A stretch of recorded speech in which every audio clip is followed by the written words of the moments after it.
Welcome in to the All NFL Monday Huddle, back with you to recap a fun Week 14. Not so great for the teams that we cover here. Adam Hogue with Bo Brack. Bo, thanks for holding down the fort last week as I dealt with another crisis at Hallis Hall. Greatly appreciate it, but ready to go this week. Absolutely, man. Love to chop it up with our guy over from DMVR, the playmaker, Bam Bam Jones. It was a good conversation. Got some insight before the Monday night showdown that I think nobody expected between the Broncos and Browns. But that feels forever ago, as we did have to endure some really tough performances from the teams we covered. But there was also some statements I felt like that were made around the league, including a team that resides division of the team you cover, and then also in a loss. I mean, Josh Allen, my God, what a performance to the Rams. I mean, I think two things can be true. Josh Allen is an absolute animal, and the Rams got a really good win against the Bills.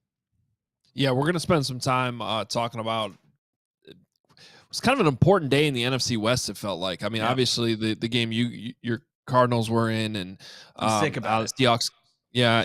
I mean, I don't blame you. That was. It felt like the Cardinal season. So we're going to get into that. But also what the Rams and 49ers did yesterday certainly gets your attention for two teams that have sort of just been kind of hanging around, and the 49ers have been struggling. And all of a sudden it's like, whoa, wait a minute.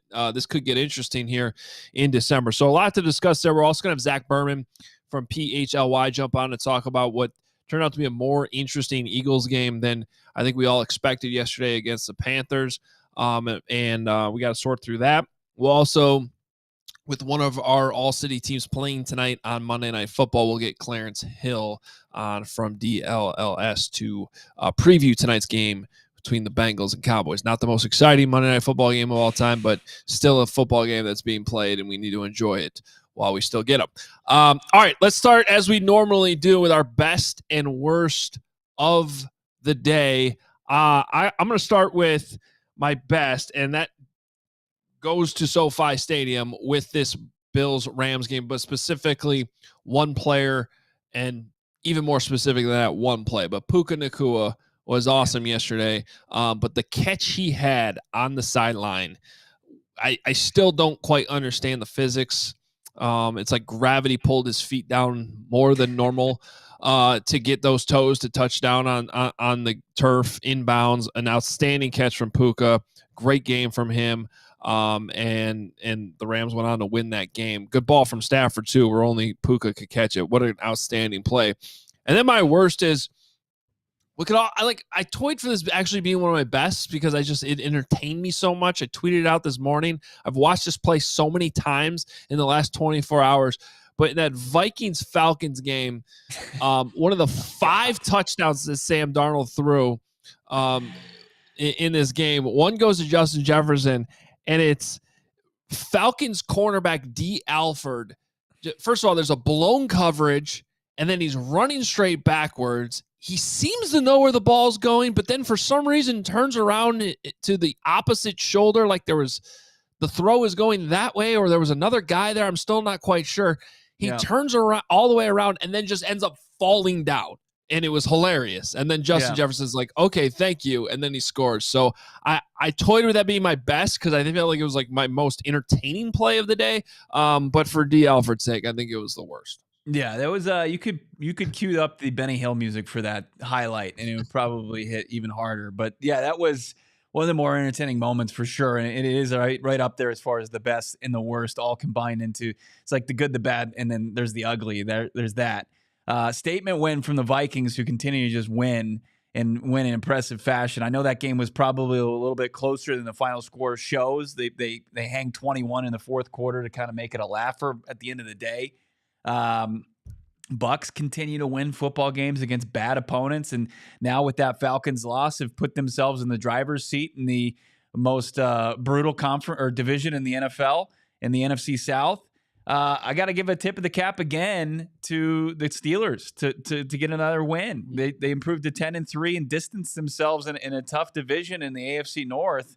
Russell Wilson and crew without George Pickens have a pretty easy time with Jameis Winston and crew to get themselves in a pretty good spot, going in and keeping pace in a, pretty murky AFC that the Chiefs continue to get away with it. If they, as they doink their way to another division title, 9 straight that they were able to seal last night, Hogue. Just so many takeaways. And then the games that, we had to cover, the historic first half for the Bears last night. And then, Kyler Murray just pouring gasoline on the narrative that kind of surrounds him, that he can't, win big games in December. Yeah, I want to go back to this Vikings team a little bit here, because I just feel like, and we're probably late on it, but not really, because I feel like we've been discussing them sort of all season. How real are they? This was a big win for them. And, you had the revenge factor of obviously Kirk Cousins. I looked at this game a lot this week, and it felt like a game I really wanted to lean on the Falcons to at least cover, maybe even upset. But at the end of the day, I decided to stay away from it, because I'm like, the Falcons are just not a team you can trust right now. And the Vikings not only took care of business, but, I guess the Bears are the get-right team here, because they obviously got the 49ers right yesterday. But a few weeks ago, when the Vikings came to Soldier Field, Jordan Addison got right, because he had not been having that great of a season. And now all of a sudden you look up, and what we saw yesterday felt more like what I thought they would have all season with Justin Jefferson and Jordan Addison. But the numbers, and I think we have those for you here, because Jordan Addison, 8 catches, 133 yards in this game, and 3 touchdowns. Then you pair that with Justin Jefferson, who gave you pretty much the same stat line: 7 catches, 132, and 2 touchdowns. I mean, you're going to be hard-pressed to find teams that can give that to you. And if those guys are going to keep it up with Sam Darnold throwing for 5 touchdowns, he was so close to a perfect passer rating, which is 158.3. He was 157.9. Okay. I mean, I still don't know, Bo, if this is going to be the Viking. Like, can the Vikings do this in the playoffs? But if they are, Brian Flores running that defense the way he has, it's time we start talking about the Vikings as a possible team that can come out of the NFC, because they keep hanging around. They're right there with the Eagles, a game back of the Lions. Yeah, they had a gritty win last week too against the Cardinals. I was in attendance for it, covering the game at that at US Bank Stadium. Electric atmosphere, by the way. It's a great home field advantage, and they were chasing a lead the entire game. And some of the throws that Sam Darnold was making, I think, continues to kind of change the narrative surrounding him as, a top 3 bust. What Kevin O'Connell and him have been able to team up and accomplish, I don't think it's. I think the time has run out on saying that it's a fluke. I mean, what Darnold's been able to do in this offense and kind of solidify himself as one of the better quarterbacks in the NFC, I think it's time to be taken seriously. And I'm going to tell a little a story of an L I took. I threw Jordan Addison in as a throwaway in a trade in a fantasy football league. Like, I thought he was cooked weeks ago. I was like, I'm getting Cooper Kupp in return. Can I just throw something in so you get a receiver in return? It was Jordan Addison. He's outperformed Cooper Kupp over the last couple of weeks and then some. I mean, he's been a monster. The accuracy that Sam Darnold's putting on display week in and week out is very impressive. He's looking like the guy. He's looking like where he was drafted so many years ago. And then you're right. I mean, as far as the disguise of the defensive packages play in and play out, and what they're able to do to confuse opposing offenses from Brian Flores is very impressive. And I completely agree with Byron Murphy in his post game comments saying that they need to be started. I'm paraphrasing, be taken seriously and up there with the top teams in the NFC. Yeah, I mean, Kevin O'Connell needs to be in the conversation for Coach of the Year,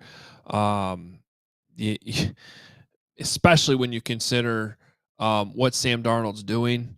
I think you go back to the preseason and everybody's thinking, okay, Darnold's just like sort of a placeholder here until JJ McCarthy plays, but then McCarthy goes down. Darnold has kept this up.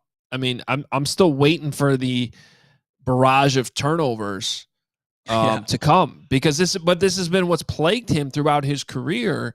And to me, that's like just one of the things that never really corrects itself. Like, if you're going to be a guy who turns the ball over, even if you start playing, like, look at Jameis Winston right now.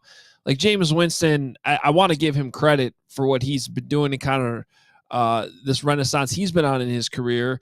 Yeah. But you still see the interceptions, right? He had the killer one last week. Another one yesterday that ended any chance of them having to come back. That's just sort of who he is. And in Darnold's case, I mean, I'm still finding this hard to trust in the playoffs. But yeah, at some point, you just got to be like, okay, man, whether it's the year he had with Kyle Shanahan and sort of like this red shirt, take a back seat, go hang out with the 49ers for a year, which is apparently very helpful for obvious reasons. And now he goes to another good coach in Kevin O'Connell, who just got him playing the right way. The size, the mobility, the accuracy, it's just, it's what they envision is him coming out of USC and then going into just two nightmare scenarios from the Jets to Carolina, and then just trying to hold his head above water as far as surviving the NFL, and then going in and kind of sitting for a year behind Brock Purdy. It seemed to work wonders for him, and then teaming up with this generation's quarterback whisperer. I mean, Kevin O'Connell is going to be able to create a little cottage industry here for himself. And if anybody has got a good skill set and is looking for an opportunity, it seems like they'll go to work with them. I mean, he's already got, Daniel Jones. You can say what you want about him, but he did have some suitors out there, some impressive organizations, including Shanahan and the Niners reportedly. He chose KOC. So everything's coming up Vikings. And I think now it's more of we got to be talking about them as a legitimate threat here in this conference.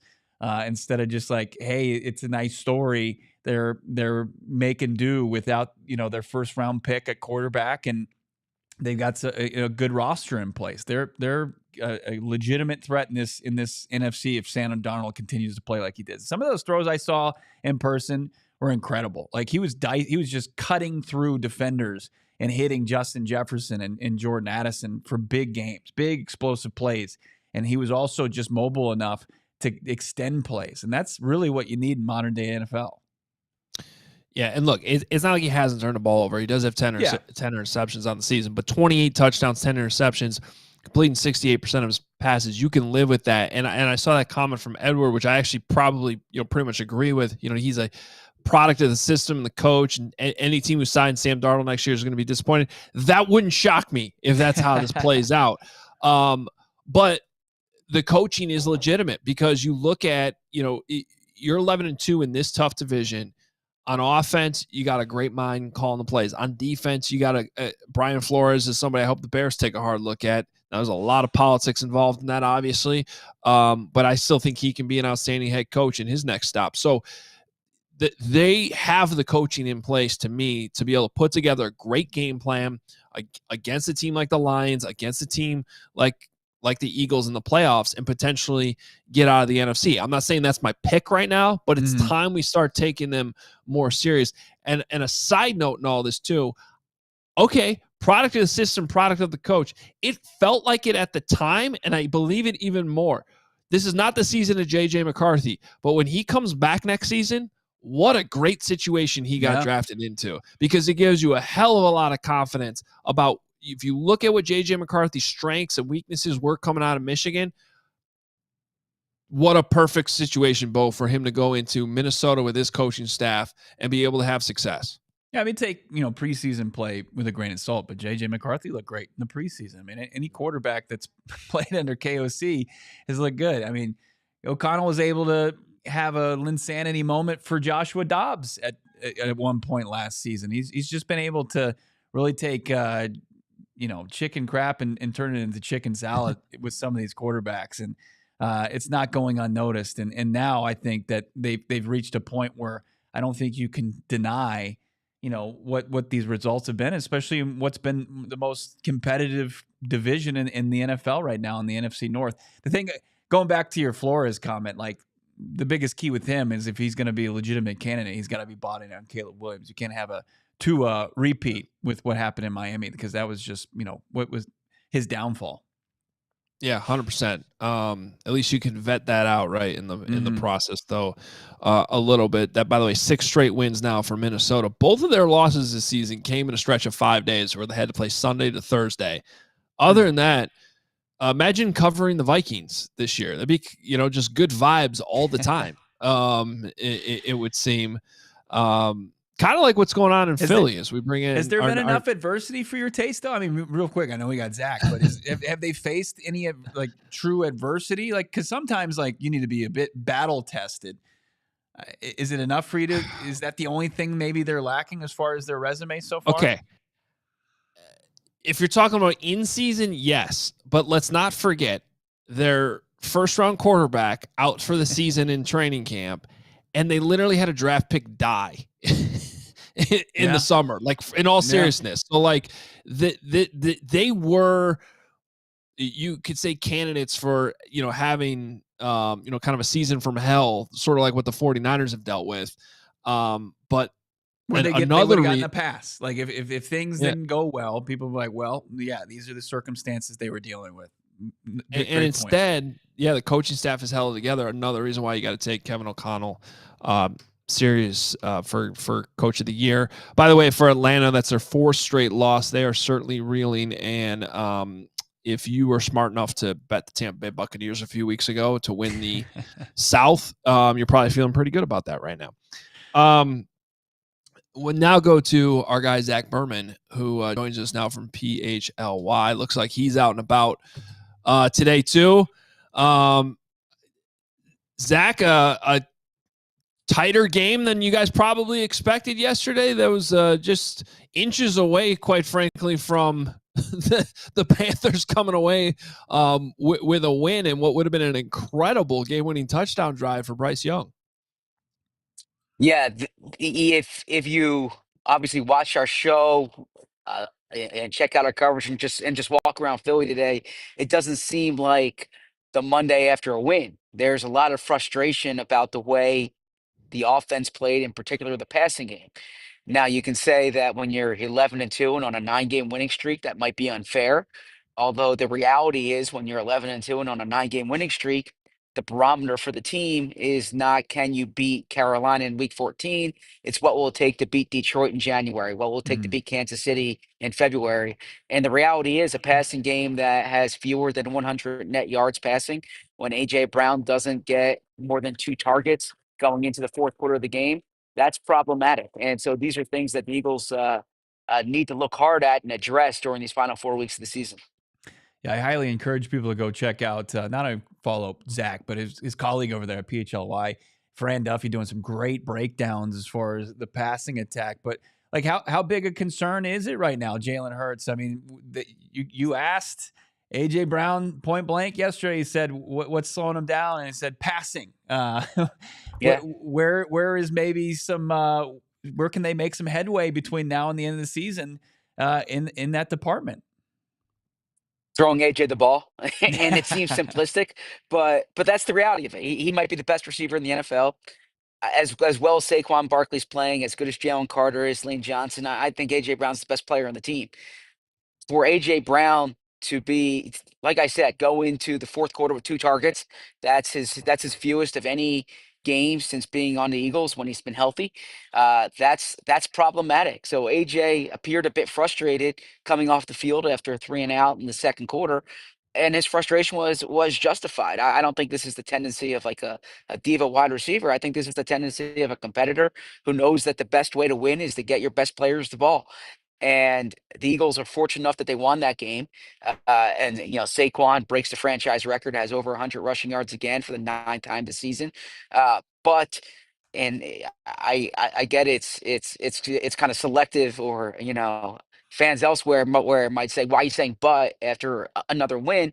AJ Brown, Devontae Smith combined for 10 targets. There were 18 receivers in the NFL who had at least 10 targets alone yesterday, right? So these two players are Pro Bowl, all pro caliber players. They're the envy of the league, of a lot of teams in the league, and the Eagles need to get them more involved in the passing game for this to be as prolific and as efficient as it should be. So, kind of paying attention to this game from the outside, as we were obviously all covering our own teams yesterday. It felt like I wanted to give the Panthers credit though for how they played, and certainly Bryce Young's been better recently, which I think is sort of one of the more underrated storylines of the past month in the NFL. And again, if anybody missed this game, I mean, this was almost a 97-yard touchdown drive by Bryce Young and Xavier Legette with no timeouts, and with 47 seconds left, Bryce Young appeared to hit Xavier Legette at the 1 yard line where he was rolling into the end zone for what would have been the go ahead score with the extra point, and it turns out Xavier didn't quite secure the ball; it hit the ground incomplete. So I guess where I'm going with this, did this game feel like one of those games where it was just Carolina playing really well, or was it the Eagles? Was it more the Eagles struggling or the Panthers playing well? Yeah, it's a fair question, because you could say the Eagles beat the Panthers by the most points they've been beaten in the past 4 weeks, right? The Panthers played the Chiefs tough. They brought the Bucks into overtime. So the Panthers are playing better, and I was really impressed with Bryce Young. You hit it on the head. That late drive, it it could have been a 97-yard game-winning drive with no timeouts against the defense that entered the league number one in the league. I'm sorry, that entered the game number one in the league. That says something. That says something about his development. I do think the Panthers played well. I think that's a team that is improving. That's better than their record. Spoke to Lane Johnson after the game. That's the exact terminology he used. That's a team better than their record. Jordan Mailata said the same thing. Saquon Barkley said the same thing. So yeah, the Panthers deserve credit for it.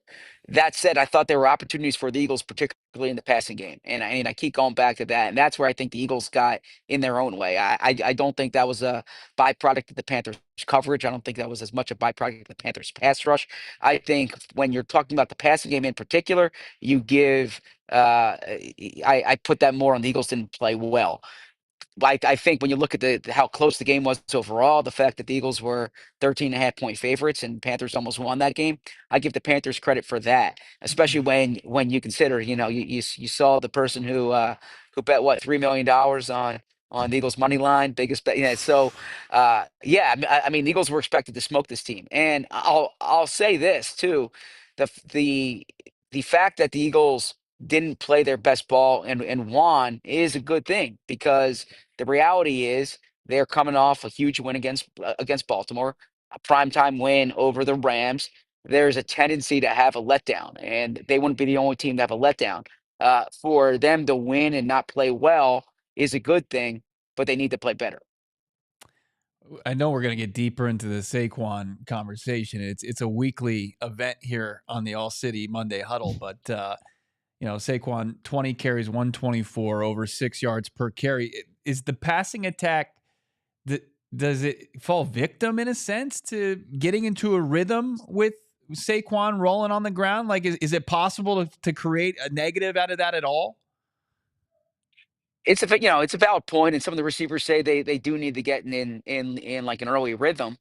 This is a run first team, but I don't think it's mutually exclusive. I think Saquon can have the production that he's having, and the Eagles still be more effective through the air. And I'm not saying that's the thing. There's this. I don't want to be misconstrued that you can still have the type of rushing offense they have. You don't need to throw the ball 35, 40 times.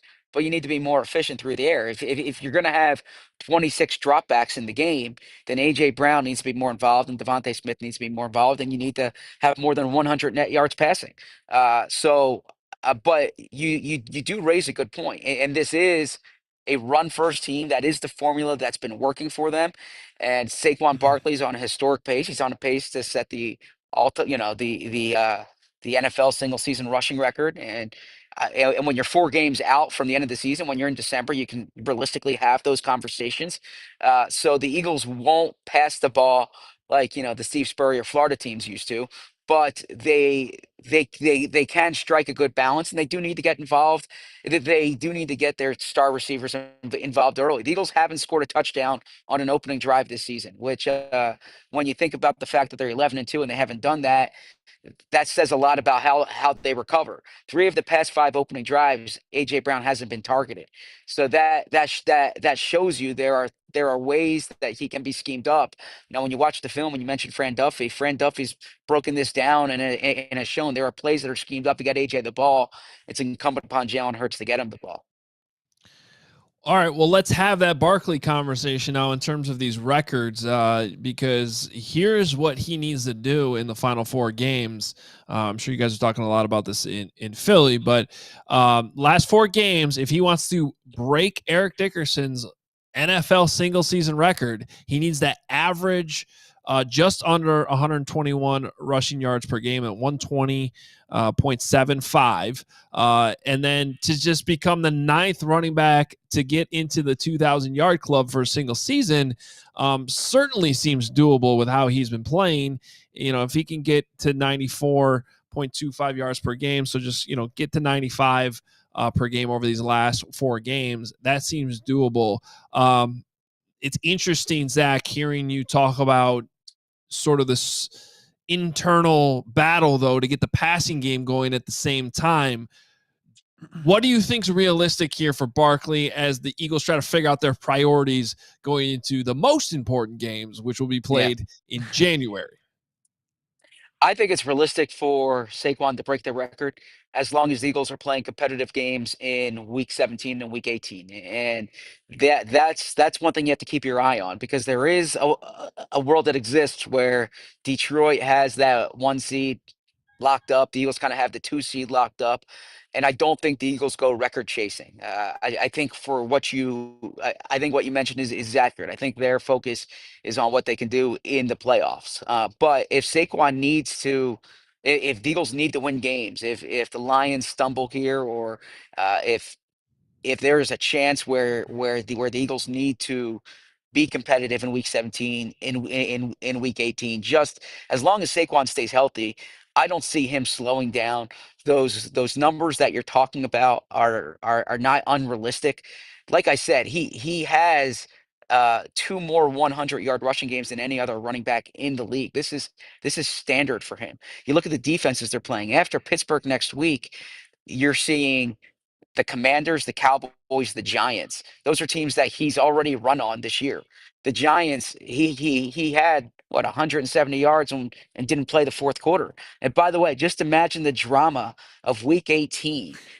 Saquon against his former team, and he has a chance to break Eric Dickerson's record. Just imagine John Mara and Joe Shane watching that. So yeah, I think this is entirely conceivable. Saquon Barkley is a historian of the position.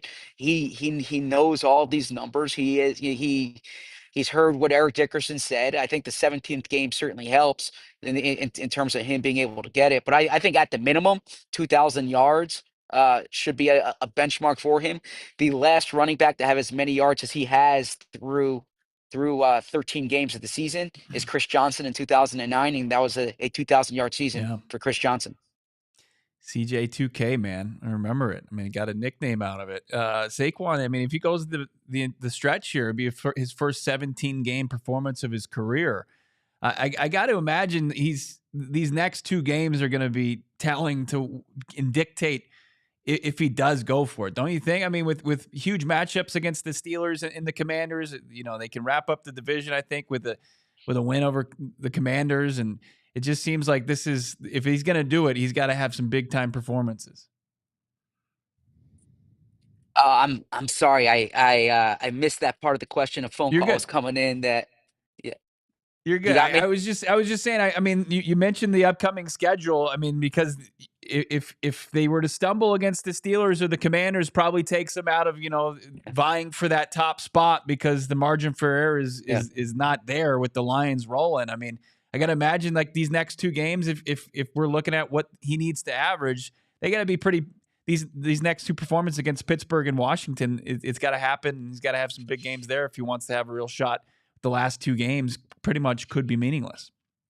Yeah, you're right. Or the Lions need to stumble here because the Yeah. reality is there's not a third division team. There's the NFC South and and the NFC West don't have a team that's really threatening the Eagles for the number 2 spot. So the Eagles could kind of be locked in there. So yeah, Barkley needs some headway during these next 2 games. And then Detroit needs to lose, which is conceivable against Buffalo or Chicago, perhaps, right? For the Eagles to have a realistic fighting chance of the number 1 seed.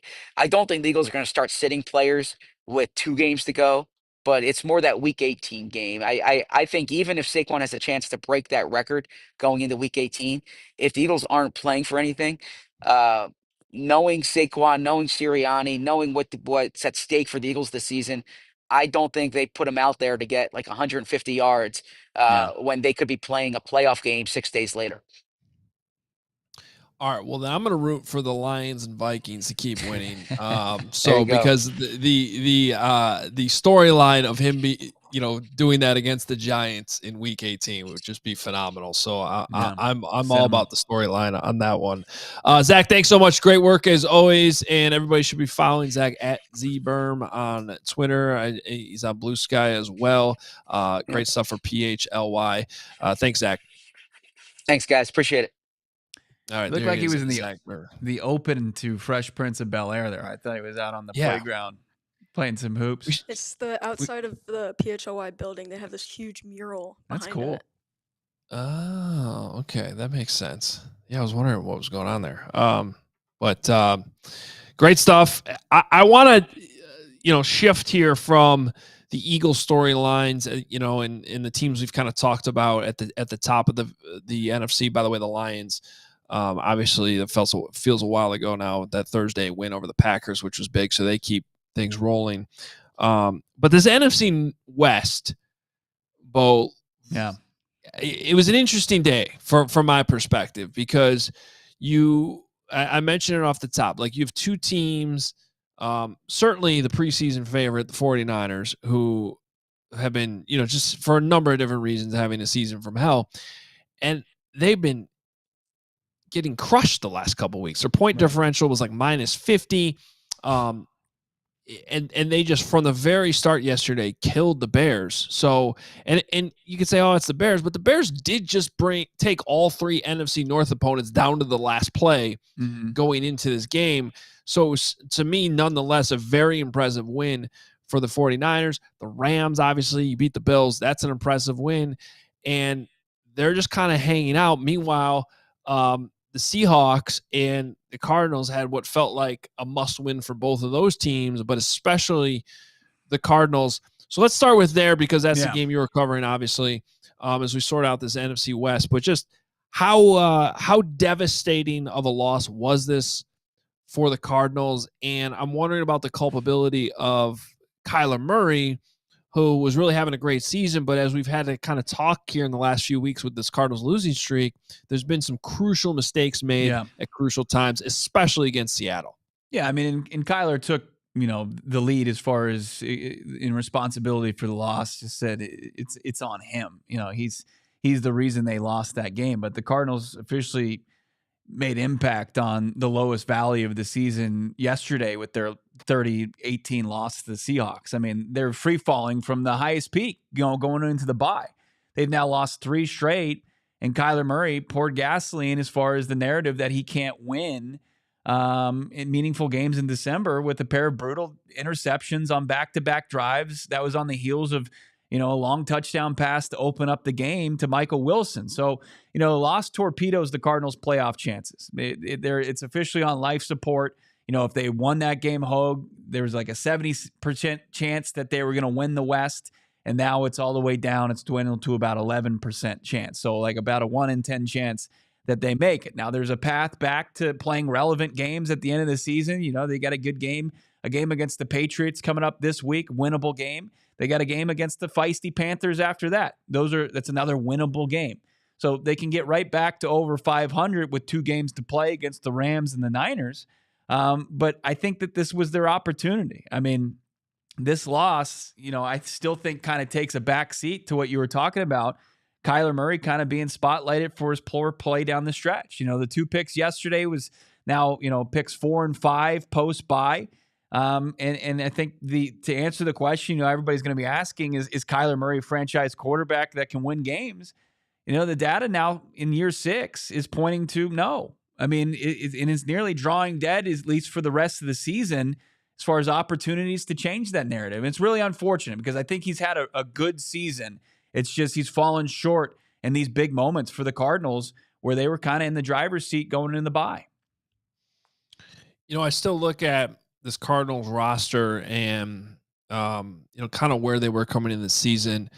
And it still feels like it's been a good year for the Cardinals. But it's got to feel disappointing right now to lose 3 straight when, you're 6-4 and it seemed like really the door was wide open to go win this division.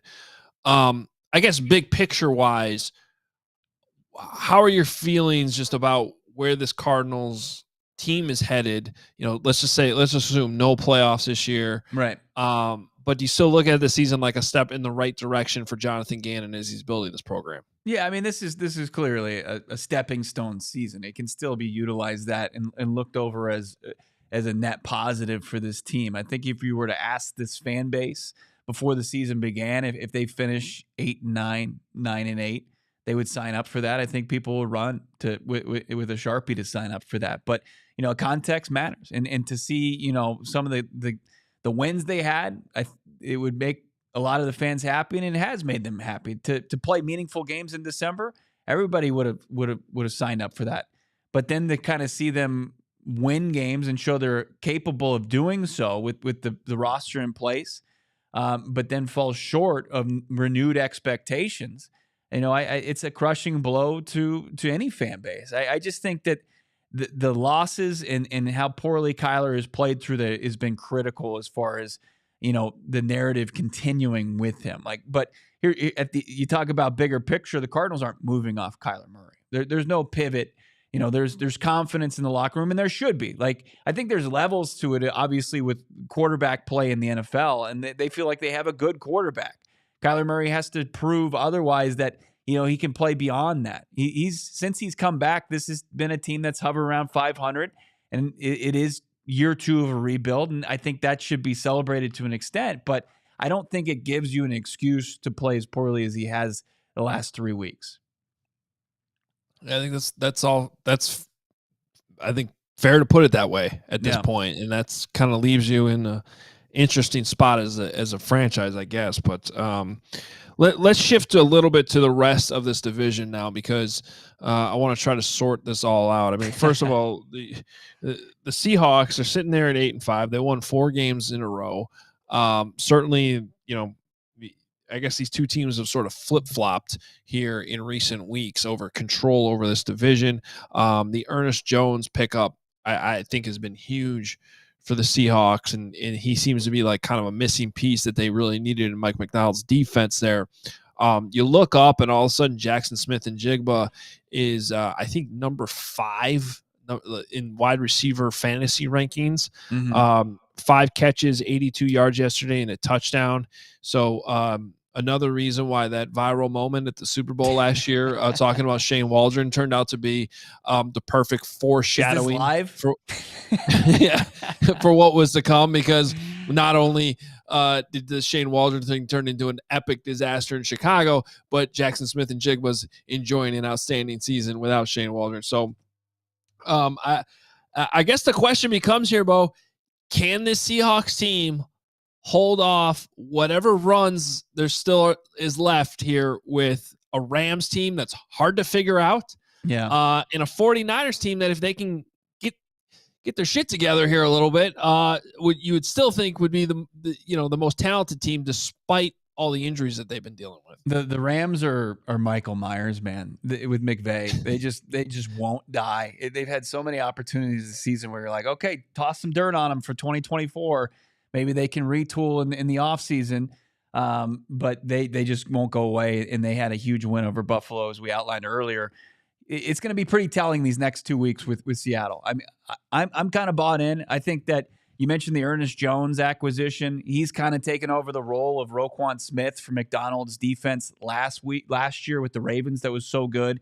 So they've got a player on that level of the defense. They've got players in the secondary that are so good from the 5th overall pick out of Illinois in 2023 and Devin Witherspoon. Kobe Bryant's made some key turnovers as far as playing the corner position. And then up front, Leonard Williams is a man possessed. Like, they're playing really good football. They're getting healthier at the edge spot. They've benefited playing some out of sorts offenses in Kyler twice and the Jets last week. But they've delivered.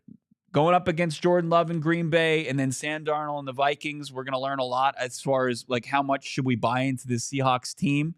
But I think that they are in the driver's seat to take this thing and finish it off as far as the West and kind of flipping things upside down and making a miraculous run that nobody anticipated, beating out the Rams and the Niners.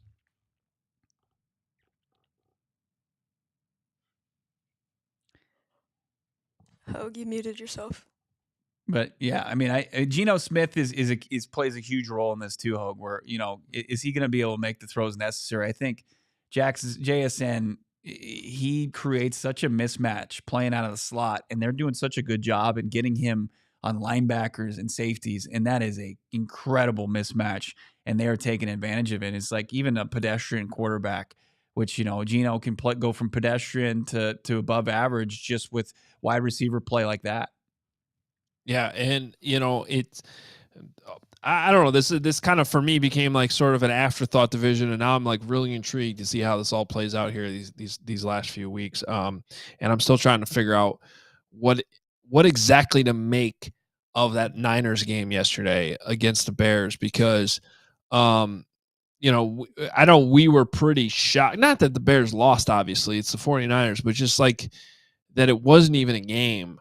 After, you get the new head coach, usually that results in a bump. It's not like the Bears have been awful here. They've just found horrendous ways to lose some of these games against good opponents in their division the last 3 weeks. So to show up and basically no show, it's kind of the same question I asked Zach earlier, which was like, was this more the 49ers having a great game and fixing the problems they've been having, or was it just the Bears essentially mailing it in? And I think one of the more underrated things about what happened here, Bo, with the Bears coaching change, I mean, no one's regretting it, obviously, but what sort of got swept under the radar a little bit is Matt Eberflus is probably still a good defensive coordinator, and he was calling that defense.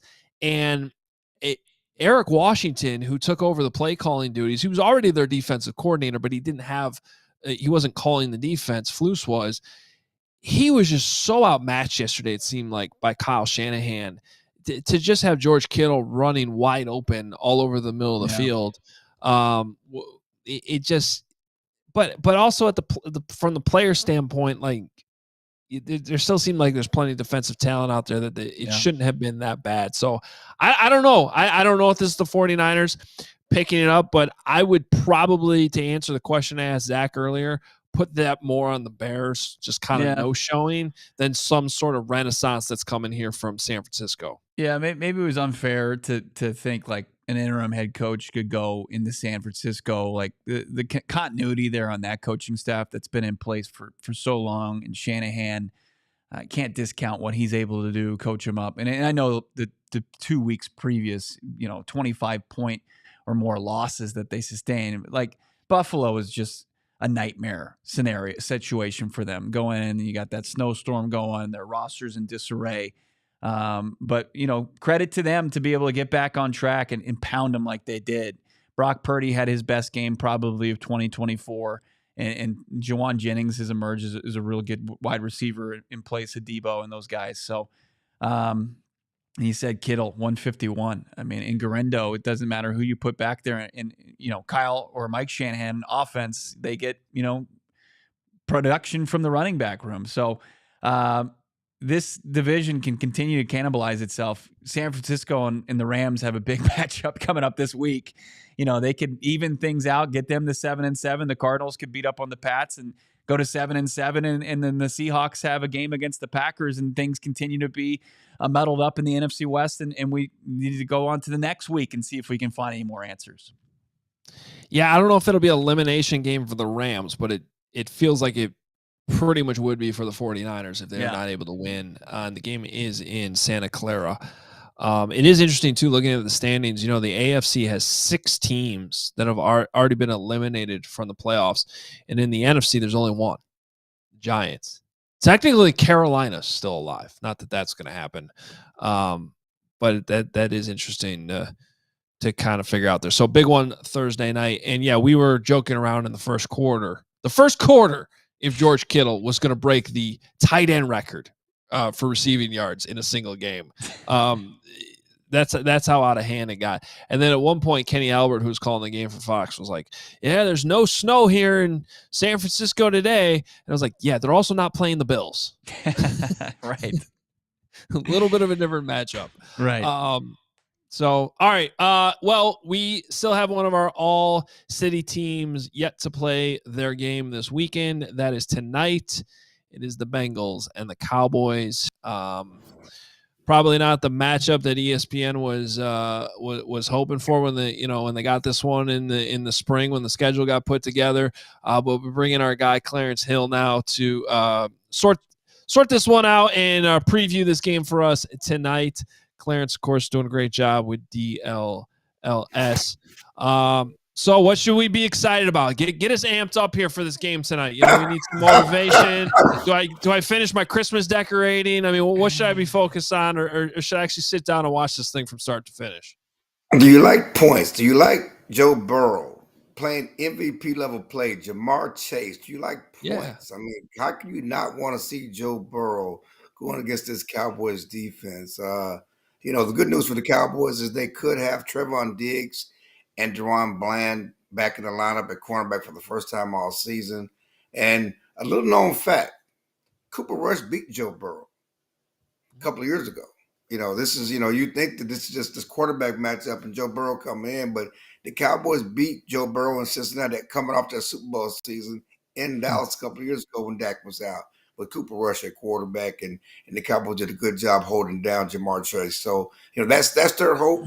But, I mean, the way Cincinnati's been playing, the way the offense has been playing, you would think the Cowboys would have to find a way to score points on this bad Cincinnati defense, which is one reason why they're 4-8 and Joe Burrow has MVP numbers, because they can't stop nobody. They can't stop the pass or the run. Yeah, 4-8 coming into this game, trying to forecast who's coaching or playing for jobs with Dallas. I mean, you guys over at DLLS, I mean, what are you guys watching for in this game? What do you want to learn about the Cowboys on Monday Night Football? You just want to know this team is feeling good. They're riding a 2-game winning streak after losing 5 straight, and they're feeling good. And they're openly talking about winning out and somehow playing for, Mike McCarthy's job and whatever else. Dak's not here. Certainly Cooper Rush is going to be the backup quarterback. He's not going to be the future quarterback for the Cowboys team. But you want to see, defensively, you want to see the continued improvement of DeMarvion Overshawn playing next to Micah Parsons. That 1-2 punch has been devastating, and certainly Micah Parsons has been on a tear since he's been back. He's trying to get the double-digit sacks. He has 6.5. And this is the Bengals offensive line that you can get some work done on, Joe Burrow scores a lot of points, but they give up a lot of sacks. And so you want to see what Micah can do, and you want to see the continued improvement of Marvion Overshawn, who to me should be a Pro Bowler this year, but he is a special player. If you go back to the play against the Giants, Thanksgiving, it seemed like it was so long ago when the Cowboys played, so they're rested. They haven't played since Thanksgiving, and so they got some guys who didn't play in that game who should be back. They're rested, healed, and ready to make this final run. But they're trying to build some. They're trying to build momentum. Certainly, they got a 2% chance of making the playoffs, even if they win this game. So that's pretty much off the table. But they want to build some momentum toward next year. So I saw Dak gave McCarthy, kind of an endorsement this past week, and you just mentioned it there too a couple moments ago. Like, is this a real thing? The Cowboys trying to save Mike McCarthy's job here down the stretch? I mean, I think the die is already cast. I mean, he won 12 games 3 straight years, right? 12 games 3 straight years, and he did not get a contract extension.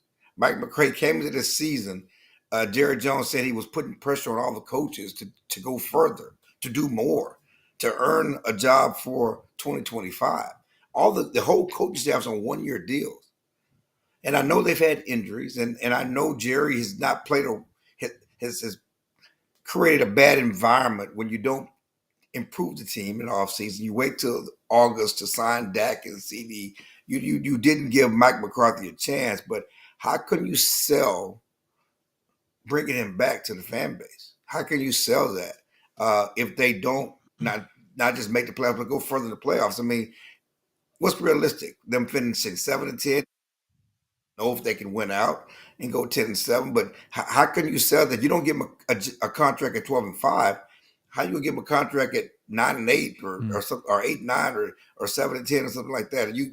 That doesn't makes no sense. And it's funny because what is Dak supposed to say? I mean, what are the players? They're going to say all the right things. Dak has had his best year under Mike McCarthy, and Mike McCarthy has supported him. But of course, Dak was in Jason Garrett's corner because Jason Garrett gave him his first job. He's going to say the right things for his coach. But just like Jerry Jones would do, last week he was asked about Dak's comments about Mike McCarthy. And Dak also threw a little zinger in there that Mike McCarthy should be able to come back with his own influence and have more influence on what's going on. And typical Jerry Jones, he could have took a shot back at Dak and said, the best way to help Mike McCarthy, win games, when you're healthy, when you're on the field. And they didn't win when Dak was on the field. You want to help Mike McCarthy, go out there and win some games. The coaching carousel already starting to materialize. We're seeing, reports that Belichick could be headed to the college ranks, North Carolina. I mean, what caliber of coach could do, positive things in that locker room as it stands right now? I mean, who do you envision as maybe the best successor? The dream for Cowboy fans would be Ben Johnson, and that's what they would want. But the man wants $15 million, right? Jerry's never paid a coach at the top of the food chain. He also wants control. Albert Breer had a comment last week about Ben Johnson wanting a situation where the ownership explained what went wrong and what they're going to do to improve it and make sure it doesn't happen again. That's never going to happen in Dallas, right? Well, that sounded like a direct shot at the Bears, to be honest with you. What? I need a PowerPoint presentation of everything you've effed up in the last 13 years, please. I need organizational alignment with the GM and the head. I mean, that's not Dallas either, right? And so what's out there? I mean, Mike Vrabel, certainly there was always talking about Bill Belichick, and now he's flirting with Carolina. I don't know what that's about. It just doesn't seem like a fit at all. But do you want an old guy in his old systems and bring that stuff back up? I mean, I just don't know, and so there's even talk about, at least in Dallas, about Kellen Moore coming back from Philadelphia. He was the old OC here, considering, the success he's having in Philadelphia. So it's going to be interesting, and that's part of it. When people start twisting in their minds how you can bring McCarthy back, who are you going to get better? Who's out there? Who's an improvement? That's a good question, and that's always the risk when you're in a situation like the Cowboys are in, when you do have a coach that did win 12 games 3 years in a row. Hey, I want to kind of shift off the NFL for 1 second because I want to ask you about the Longhorns draw in the college football playoff, because you see that photo over Bo's shoulder there with ASU. potentially looming in the quarterfinals. Texas didn't get it done on Saturday. Now the cool part is you get a home game for the playoffs. That's sweet. That's a plus. It is Clemson. But how you feeling about the draw here? Because it's looking like a possible DLLS PHNX quarterfinal matchup coming down the pipe. Hey, if we can get into a college football playoff huddle next week, okay? When all this goes down, we can do. Let's run this back. So you kind of threw me for a loop there because I didn't really see that photo. I do see that orange you have on. Yeah. I was wondering, I didn't see that photo. I see that orange you have on that you're wearing proud. I don't see you wearing any scarlet and gold on. You got orange on. You chose orange to wear. I didn't know we were going this way either. I would have guessed. Is this Clemson orange or is this burnt orange? Just acknowledge orange is a better color. That's all. It's a better looking color. Texas fans are feeling good about their draw, because it was funny because initially, if they'd have beat Georgia, there was talking to people doing the draws that they would have to face Georgia in the second round. Like you have to face Georgia 3 times, and now that they lost to Georgia, if they beat Clemson, they should beat Clemson at home. They get ASU. You gotta like that matchup. The running back, hey, big boy, looks good, But you gotta like that matchup. Certainly, ASU came out of nowhere, because picked last in the Big 12. Great run, great program, great run, But yeah, Texas has to like the draw because we're already dreaming about facing Oregon in the semifinals at AT&T Stadium. So that's in the backyard. So we got to go.